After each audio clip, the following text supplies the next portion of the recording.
Okay, guys, so this new topic right here has to do with how we represent the internal structure of words.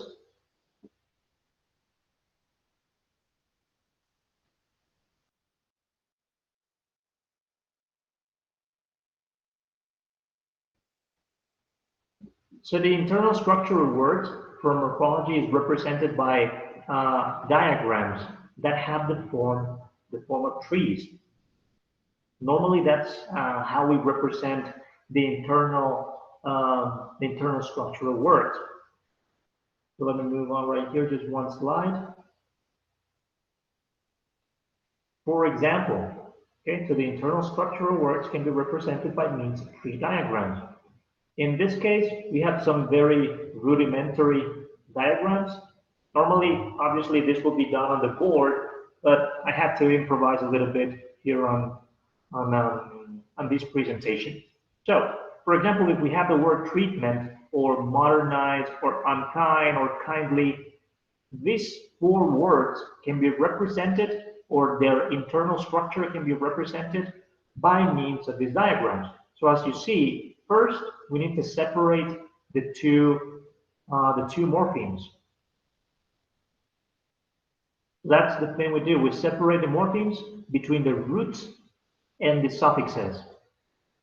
As you can see, this one will be, I don't know, root, suffix, root, suffix, root,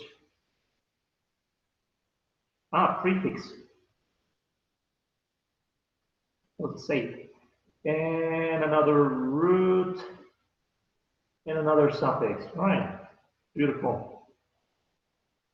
So that's the first thing we do. Normally, what we do is separating those two, and then we characterize the relationship with these labels. All right. In this section, we say what is the result of the union between this root and this suffix. In this case, treatment or treat and ment, they create the noun treatment. Modern and eyes, they create the verb modernize. On and kind create the adjective unkind, and kind and ly, you're going to create the adverb kindly, right? And this is how we create that structure. What we're going to learn in this section of the class is how to create these trees right here. And what are some general guidelines that can help us create those trees. Okay, for the moment, may I move on?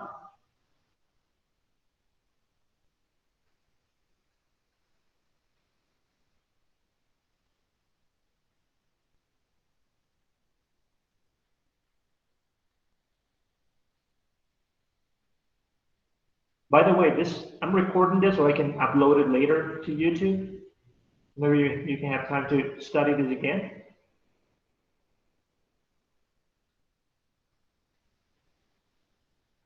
Okay, so for the moment, moving on.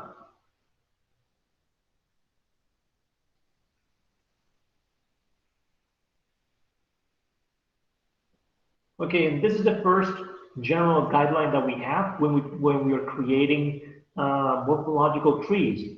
Is that the first thing we do is that we must identify the root of the word, even if it is a bound root.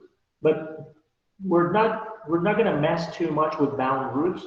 I'm going to try to make the exercises in the future only with free roots or free morphemes. So the first thing we do is we identify the root, and then we move towards the element on its right. Okay, that's normally what we do when we are creating the morphological trees. We identify the root, and normally we move to the right. If there is nothing on the right, then we move. We begin on the left. I'm going to show you later, of course, the exceptions to this guidelines, the exceptions that we may have, and we're going to go step by step on the creation of some morphological trees.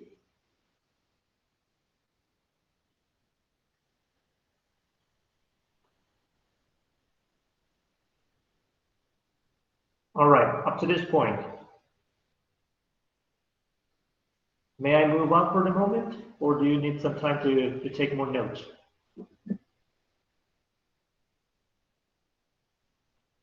You can write there on the chat and let me know.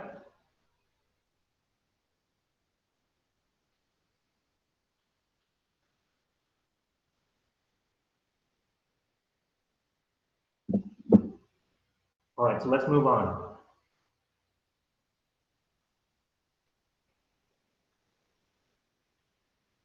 All right, one of the first things we need to kind of understand would be the labels that we assign to the trees. So normally, the labels that we assign to the roots are the ones that belong to their grammatical category, right? So for example, this is going to be the symbol for nouns. This is going to be the symbol for verbs. This is going to be the symbol for adjectives, and this is going to be the symbol for adverbs. That's basically how it's going to work. I'm going to show you later, but again, these symbols that we're handling here are going to be important later. It's important that we distinguish between, for example, between adjectives and adverbs. Right, these two right here. When you are creating your trees in the future, try not to use only an A, which is something that people do, or AD, right? Because this can be adjective, or it can be adjective, or it can be adverb. So I'm not going to be able to know what you meant, you see? So it's good that in the future, when you do the trees, you specify with this last letter right here, ADJ or ADB, okay? In order for me to understand what you mean.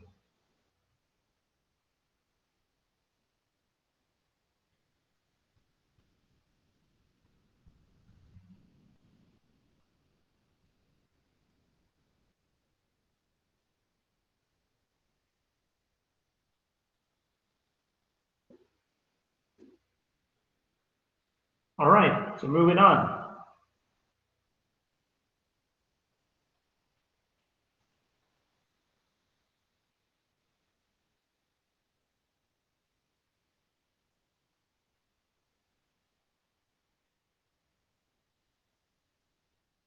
Okay, so those were the labels for roots. For the affixes, we have other labels, right? Normally, and this is, I want to be very clear on this. Some of these labels are optional. For example, affixes are labeled or can be labeled according to their location, function, and grammatical category. So when we say location, we mean if it is on the right or if it is on the left. Remember that when we have an affix on the right, it will be a suffix. And normally the suffixes are going to have a hyphen right here, and the prefixes are going to be on the left, and they're going to have a hyphen right here, right? So that's location, and we use the first letter, P or S, for prefix or for suffix. We can also do it so that's for location. We can also do it according to function. And according to function, we can say if it is, or determine if it is derivational, if we are using it for derivational purposes or for inflectional purposes. So D for derivation, I for inflection.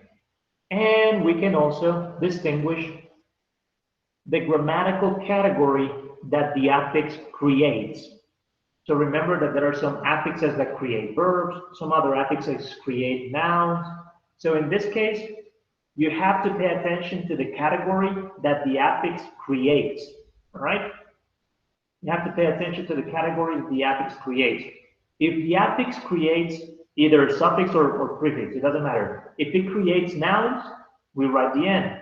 If it creates verbs, we write the B. And if it creates adjectives, we write ADJ. And if it creates adverbs, we write ADV, okay?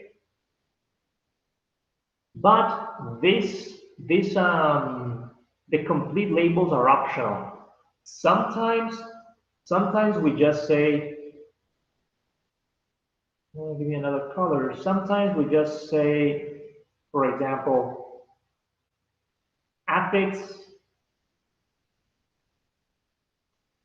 for nouns, or affix for verbs. And this A means affix. So maybe we do it with these labels, but I believe we're going to do this in a more simple way. I think we're going to use more these labels right here because they're easier to follow. But no problem. We're going to see, as you see the examples, this is going to be less confusing.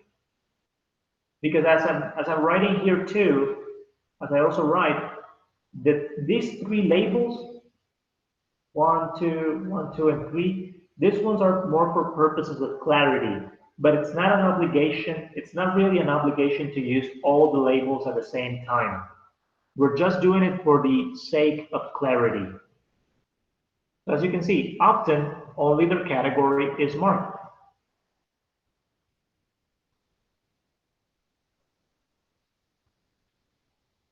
So often only their category is marked. This is also important.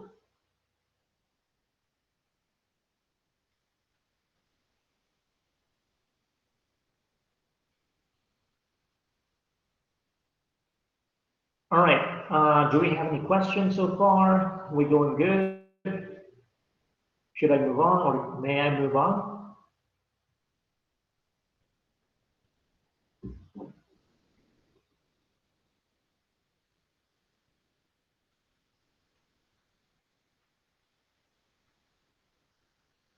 Okay, so moving on.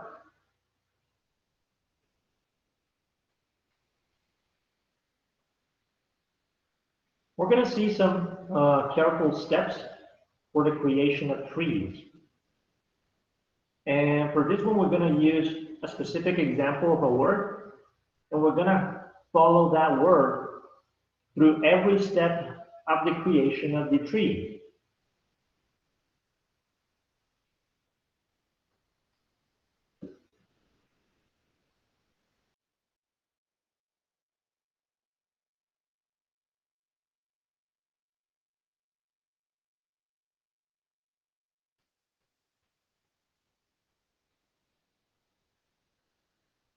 Okay, so for this example, we're going to use the word teachers. We're going to use it for this example of a tree. So as you see, the first thing that I have to do is divide the word into its morphemes. So as we did, we have teach, we have and we have s, right? And this is characterized here. Never forget the hyphens, okay? Never forget the hyphens for the affixes. As you can see, this one has the hyphen right here. This one has the hyphen here too, because these ones are suffixes, okay? Suffixes have the hyphens right here on this side. So please, again, never forget the hyphens. Never forget the hyphens.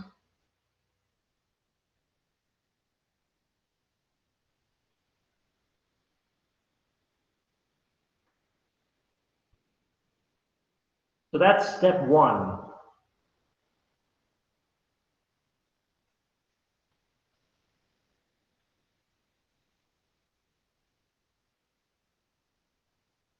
May I move on? Do we understand so far?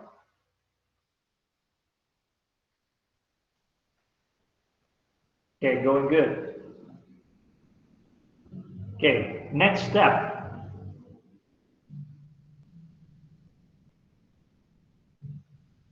The next step is to assign the category label, all right, the category label to the root. In this case, we know that the root is teach. So we assign the category to the root. And in this case, it is a noun. I copied the complete word right here. I copied noun completely. But if you want, you only need to use the first letter. I did it with the complete words, just, and this one is actually a verb. So that's a mistake from your teacher. You see what happens? This one is a verb. So sorry for this one. So again, first, my apologies because I made a mistake. Secondly, normally we can use a complete word. So in this case, verb, right? Putting my foot in my mouth. So this will be a verb. It looks like a 5-year-old is writing. So, but normally we use the first letter. There's no problem if we use only the first letter.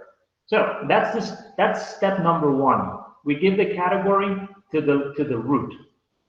That's the first thing we do. Then, as I told you at the very beginning, the general guideline is that we move to the right. So that's what we're going to do right now. We're going to move to the right. So moving on to the right. Oh, well, actually, if you give me just a second, I think I can fix this boo-boo.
And we're back in action.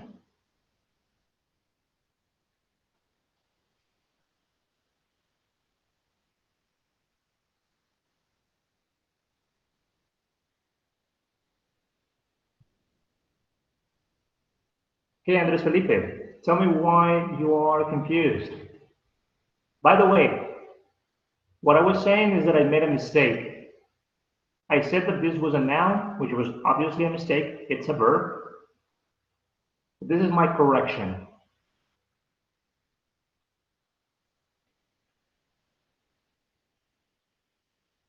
Yeah, it was my mistake. So again, first we divide the words. Then we assign the category label to the root.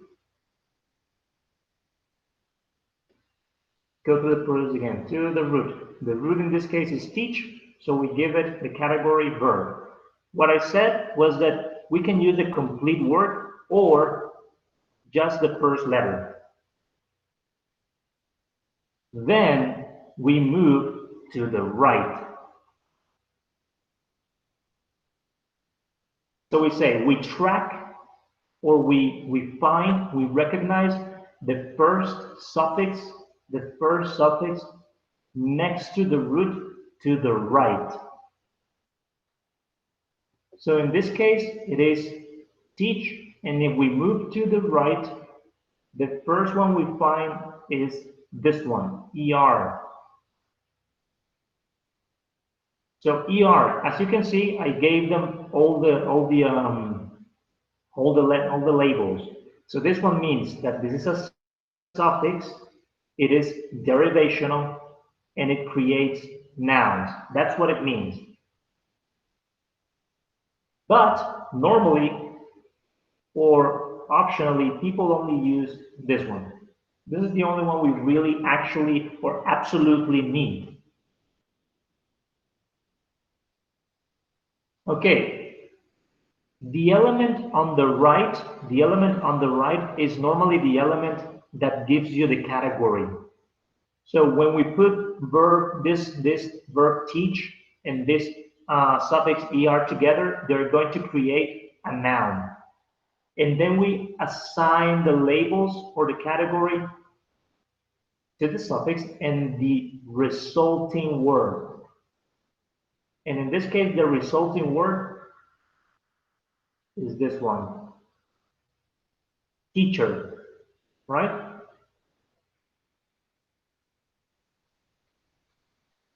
How are we doing so far? Because this process can be a little bit tricky, a little bit confusing from time to time. So if you have doubts right at the moment, it's better that you ask the questions.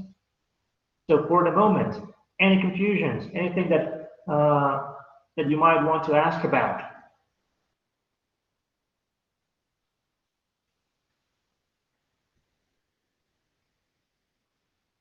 Okay, not so far. Daniela says no. Suffix, derivational, and it creates nouns. It creates nouns. This N is because it creates nouns. Okay, Santiago, what's your question? Uh, well, my question is about the N for the resulting word that is a noun. Teacher is a noun. You said that for indicating the label for the second morpheme, er, we could use also N. So that could be a little bit confused at the moment of creating the tree, or it is clear. No, it will be clear if you only use the N right here and then the N right here. I would have no confusion, sorry, understanding that this is a suffix for nouns and that this entire word is a noun. Because I also take a look at the connection. These two branches right here, we call them branches, are connecting this and this. So I understand that this word right here is taken into account teach and as a whole completely. So in the future, when you build your trees, if you only use one letter here and then obviously one letter here, there's not going to be a problem at all for me to understand. All right. And as I said in the first in the slide about the labels, this is just for extra clarification. Some people just want to clarify exactly that this is a suffix, that it is derivational, that it works for nouns or for verbs, etc. But some other linguists, they don't really need that. So sometimes they just use one letter just to clarify the category, and that's it. So in the future, if you do it one way or the other, it's going to be okay. Whatever feels better for you to memorize or to understand it.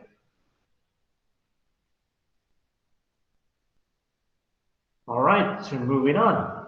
Step number 4. Step number 4 will be to continue connecting the branches, moving to the right. So once we have this word right here, teacher, we have this element complete. We're going to take a look again at the right. What else is here? And we see the S, teachers. So what is this S? This S, again, it's a suffix. In this case, it is inflectional, and it also works, in this case, for nouns. But then again, this is extra clarification. If you just want to use the N for nouns, that's okay. There's not going to be a confusion from my part. All right? Since this is for nouns and it is combining with another noun, this is normally going to create another noun. So we connect this element that we already have created with the last element that we have. And then we have the complete word, teachers. You see, this will be the tree, this will be the morphological tree for the word teachers, as you can see.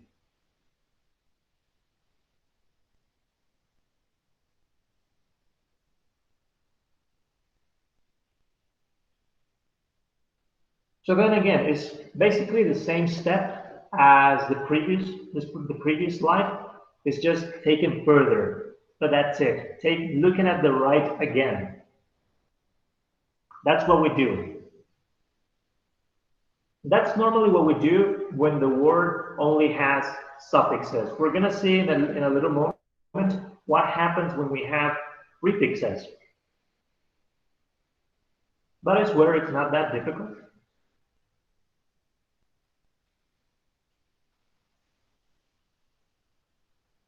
Okay, so for the moment, we're all set. Are we clear?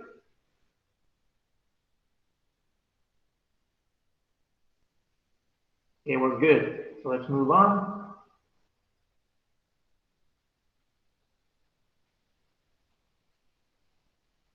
So what happens with prefixes?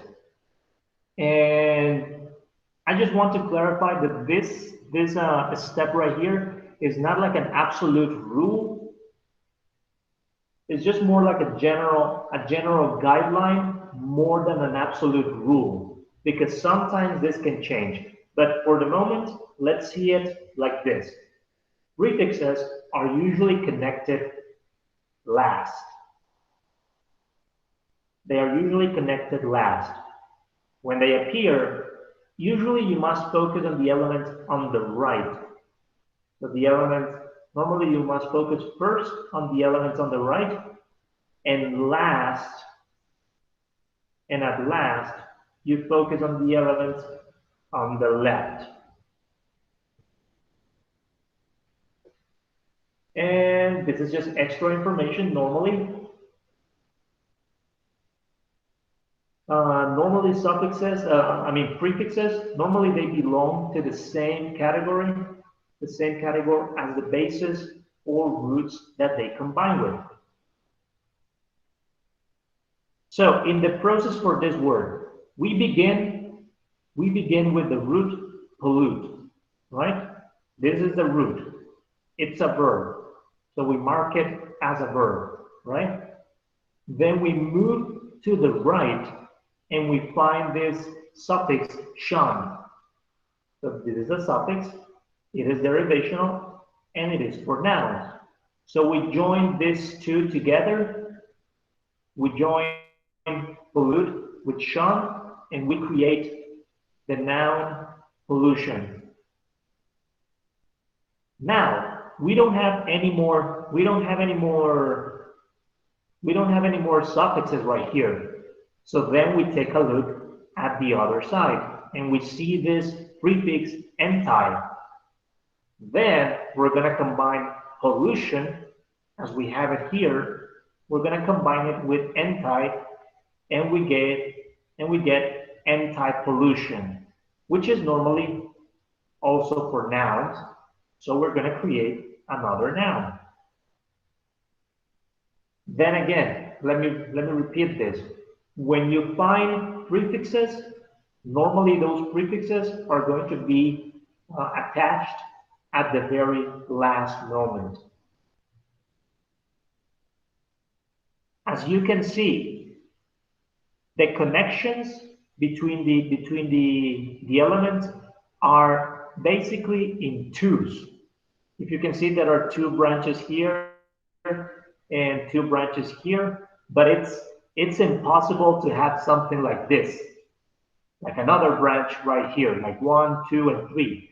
That's impossible. All right, that's impossible.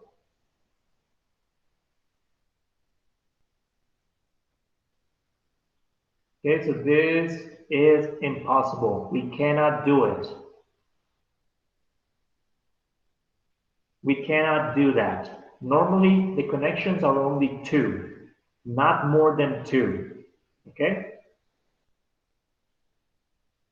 2 is the only number of connections that we have in morphological trees.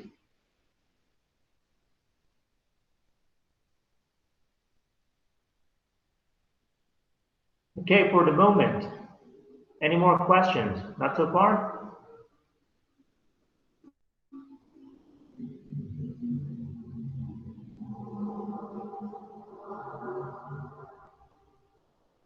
Okay, so far so good? Great. So let's move on.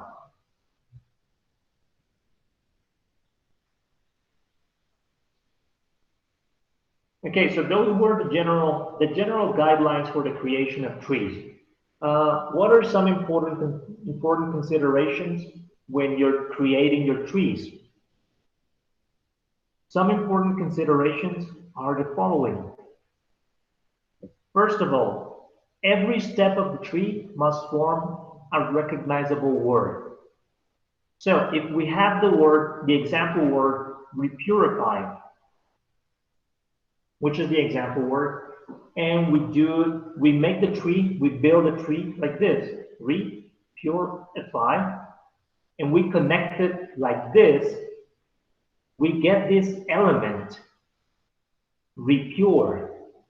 And repure is not really a word in English. It's not an acceptable word in English. It doesn't really exist. It's not acceptable because normally r, or this prefix r, it doesn't combine with adjectives. Not really. Normally this prefix combines with verbs. That means that we need to create a verb first. First, we need to create a verb in order to attach it. You see? So as you can see right here, this creation, this part of the tree is incorrect. And as a result, the entire tree is incorrect. That's the thing. If you fail at one step, normally you fail the complete tree because you don't represent the internal structure of the tree correctly. In this case, repurify cannot be represented with this. This is not the correct representation of this word.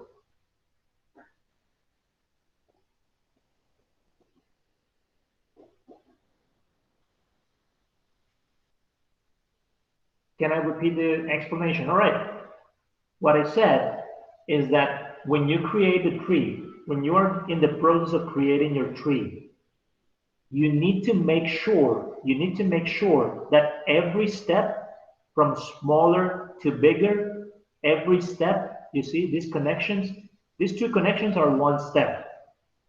In this step, in every step, you must create a recognizable word, in this case, a recognizable word in English, a word that exists and it's okay in English, that follows the rules of English, you see? In this case, repure doesn't exist. This word repure doesn't exist in English. If I connect these two, that means that I'm saying that these two are forming a word. But that word does not exist, repure. That means that the complete tree is incorrect. You see, the complete tree is incorrect because this step of the tree did not create a real word in English, or at least it did not create a word that follows the rules of English. Why do we say that it doesn't follow the rules of English? Because again, this prefix r or re does not combine with adjectives. It does not combine with adjectives. So it's not going to give me a correct result. All right, you're welcome. Now, moving on. This would be the correct result or the correct tree for the word repurify. As you can see, it is the same division, repurify.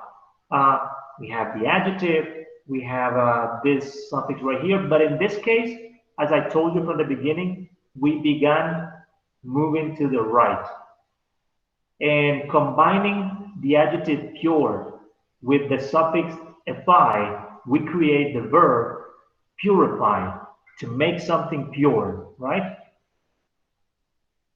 Now we can connect r, because r or re connects with verbs, or it creates verbs. It creates verbs and it connects normally with other verbs. Now we can create repurify, which is a correct or a recognizable word of English. So if you see, the steps of this tree are all correct. Purify exists, and repurify can also be an existing word of English because it follows the correct rules for the creation of words in English.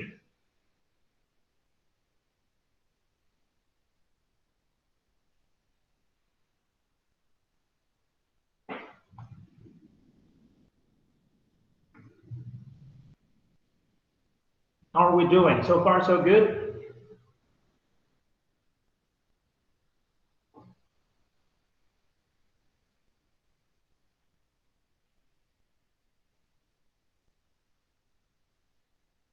Okay, so let's move on for the moment. This is another example. For example, anti-pollution, right? In this case, very similar to the word we purify. If we have a tree like this, if we analyze the steps, as you can see, these two connections right here, anti-pollute. What's this? Anti-pollute. It doesn't exist. So this step of the tree is incorrect. So the entire tree is incorrect. But in this case, first we created pollution. And pollution is a recognizable word of English. Now we can move on and create anti-pollution. That's why this one is okay, and this one on the left is not okay. But it's basically another example of the previous section.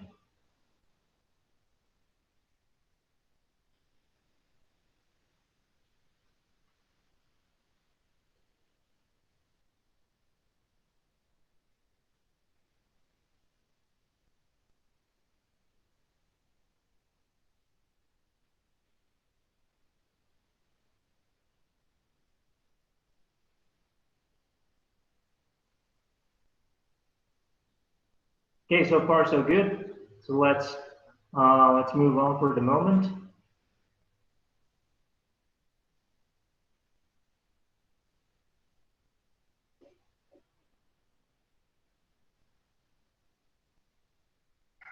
Okay, another consideration is that there are cases where the morphological context will indicate if an inflectional suffix must be interpreted as derivational, right? So remember the example of readings. I told you that the ing in readings cannot be inflectional because it has an S next to it.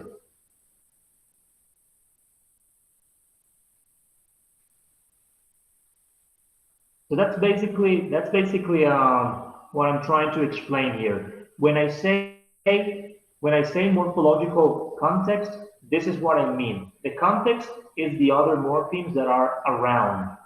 In this case, around the ing.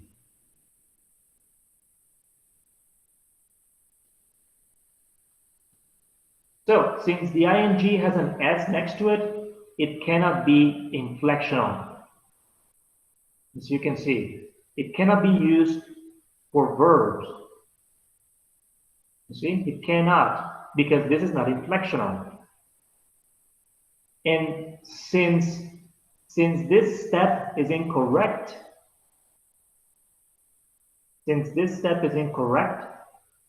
because we didn't create a verb, We have to analyze it differently. The entire tree is incorrect. But this interpretation is different. This interpretation is more correct because it's taken into account the context. So in this case, the ing is not inflectional, it is derivational. As you can see, this one is derivational. And it is used to create nouns in this case, a reading, right? Do you have the readings for the class? That's what it means. And in this case, from here, we correctly say that this is a noun. And because it is a noun, it can combine with the S for plural in order to create, well, the noun in plural form. So that's what we mean.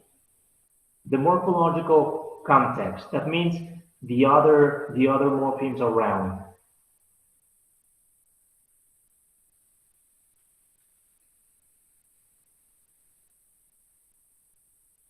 All right, any questions so far?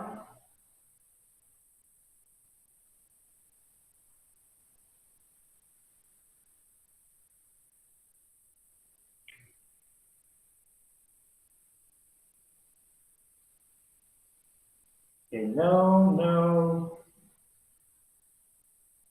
Anyways, as I told you, I am recording this part of the class, this explanation, and I'm gonna upload it to YouTube. The sound of Google Meet is so much better than WebEx, and I think it's gonna be way more understandable. So I know if you saw the communication from the university, they say that we cannot have grades from here to April the 20th. So I'm not going to take any grades. So from here to this point, the exercises that we do are going to be essentially just for your I don't know, for your intellectual development. But we're not going to have grades so far. We're going to wait until later to work on the grades and see what more grades we're going to take, how we're going to handle the midterm, etc., etc. All right. For the moment, I am going to leave you with an exercise. But again, it's not going to be an exercise for a grade.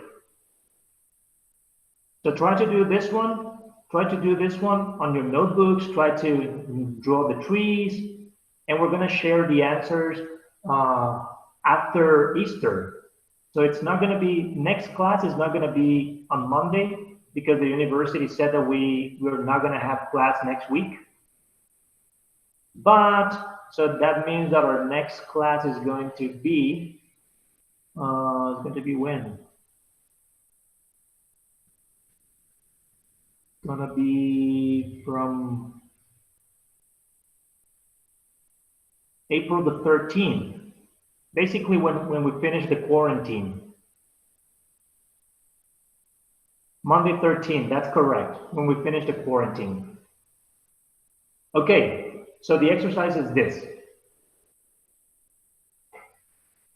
You're going to create word trees for the following words. What about the last quiz? I have the grades. I'm going to upload the grades to a document on Drive, and I'm going to let you know your grades. I'm going to see what solution I can find to let you see your quizzes, all right? Maybe I will have to scan your quizzes into one big PDF, and you're going to see the grades from all your classmates.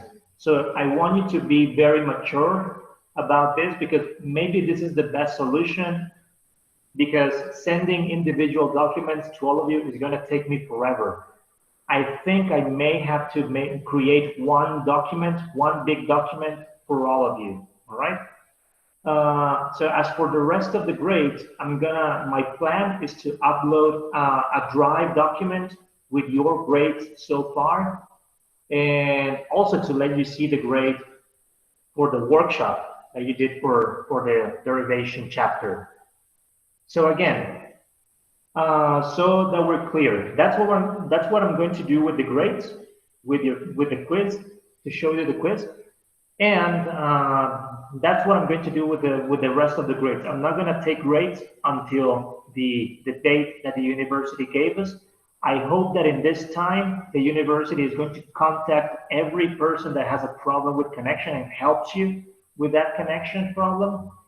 And for the moment, again, I'm not taking grades, but this is an exercise you can do to practice for the tree formation. You're going to try to create trees for all of these words. Take into account the steps that I gave you and also take into account the considerations, okay? Especially consideration number one, that you create recognizable words in English for every tree. That's how you're going to find out some exceptions that we can have in tree creation by making sure that you have words, recognizable words at every step. So for the moment, that is it.